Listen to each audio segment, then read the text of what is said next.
Shalom, everybody. Today we'll discuss the reason for the Tamid offering. The word reason maybe isn't the best way to describe this because the Torah doesn't usually give reasons for the commandments. And they hardly even give us what the reward is for commandments. Like there's two commandments that say that you should do this in order for your days to be lengthened, honoring your parents and sending away the mother bird. But there's almost never what the reason is for the mitzvah. Shabbat maybe is one exception, that this is going to be a sign between me and the people of Israel, but we don't know really why it's Shabbat as opposed to a different day. The circumcision is also called an ot, a sign, but we'll talk today about the reason for Tamid as we can understand it. As we learned, one should be meticulous in saying the verses of the Tamid offering and the Torah daily. Therefore, we will somewhat clarify their subject matter. The Tamid offering is the most important of the korbanot, since it is the most constant. Every day of the year, it was brought once in the morning and once in the afternoon. For that reason, it is the korban that represents the continuous connection between the nation of Israel and our Father in heaven. So, it's actually one of the things that we fast for on the 17th of Tammuz is because that's the day that Butal Tamid, that the Tamid was nullified. There's different theories about why and how it was nullified, but that's why we fast. That's one of the 5 reasons we fast on the 17th of Tammuz. All of Israel participated in the bringing of the Tamid offering, since it was brought with the money collected from the half shekel that every Jew, rich and poor alike, donated each year to the temple for any man over the age of 20. It therefore symbolizes the unity of Israel. First of all, the idea of that everybody gave, and second of all, it's mentioned many times in Chassidut that it was a half shekel. What would be so hard if we said we're going to collect 1 shekel from each person? And so the Chassidut answers that the half shekel is because I can't be complete without another Jewish person. And that's a very powerful idea. Because Israel is the heart of the nations, Hashem's unity is expressed through the bringing of the Tamid offering. Tamid literally means eternal, for the entire world connects to the source of life as that single Tamid offering every single day. And he continues, the course of life consists of birth, development, and eventually death. That's the regular cycle of life. Every day people die, some due to old age, others as a result of accidents or diseases.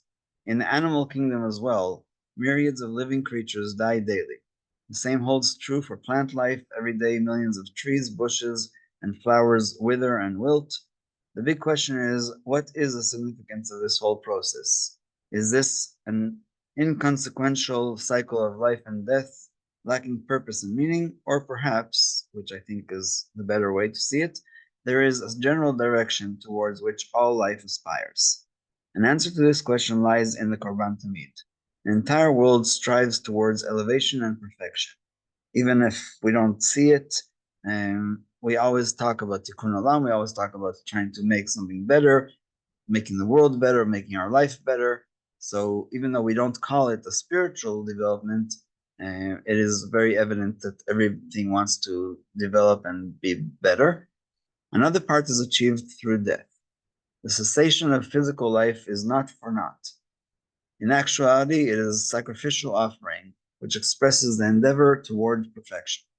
Because it is impossible in this world to achieve perfection, often after completing all the possible actions and feasible elevations, one's spirit continues to yearn for ascent, but his body ages, his vessel becomes worn out, as described in the book of Ecclesiastes, and his spirit detaches from his body and rises, returning to its origin. That is why the Kohanim would bring the Tamid offering in the most sacred place in the world, once in the morning and once in the afternoon. So I'll bring another Hasidic idea to this. There's something called Olam Shana Nefesh. Olam is the space, the place that is holy. Shana is times that are holy, and Nefesh is souls that are holy. So in the temple, they combined all 3. The temple was where they brought the Tamid offering was the most holy place in the world. It was the place where the Akedah of Isaac happened. It was a place where we believe was also the place where Cain and Abel brought their offering, and many, many others.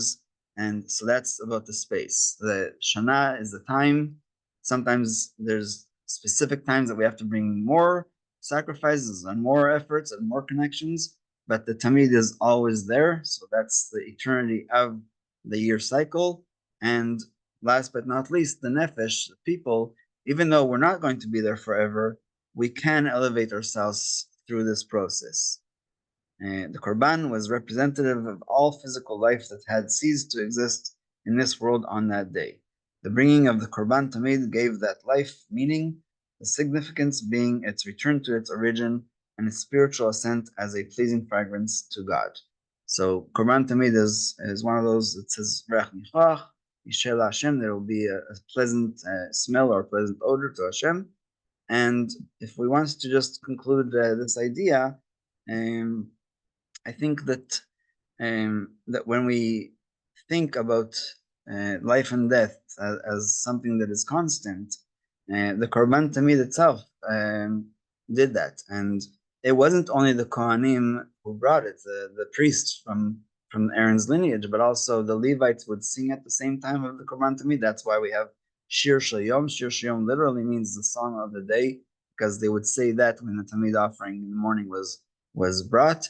And last but not least, in every congregation in Israel, at least during the time of the first temple, we don't know for sure about the second temple, because in the second temple there was only 2 tribes left in Israel. But during the first temple, when all the tribes of Israel were there were representatives from every tribe who would gather either in the temple in Jerusalem or in their own cities or tribes and pray at the same time. And the prayers that they said are not recorded anywhere, but we know that they prayed for their people, for their tribe, for the people of Israel, for blessing, for good harvest, for all the different things that were concerns for that tribe specifically.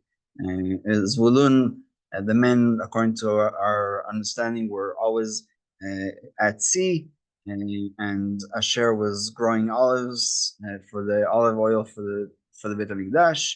And all kinds of other things like that. So they would gather, and that was called Ma'amadot. King David established those, and in our last, and this is what I'll conclude with, after we say the Korbanot, we say a special Yehi Ratzon, saying, may it be like we brought it to the altar and sacrificed it properly to Hashem. And the last part of that sentence is Ba'amadnu al Ma'amado. And we stood at this Amida, at this occasion of bringing the Korban. So again, we don't know today what tribe we're from. We don't know even if it's done everywhere, but we say that request because we say we want to participate. And we already compared the Amida to the Korban Tamid. And when we get to the laws of Ma'ariv, we'll talk about why we say Ma'ariv, but it's very obvious that Shacharit and Mincha, the morning and afternoon services, correspond to the Tamid offering that was brought in the morning and the afternoon.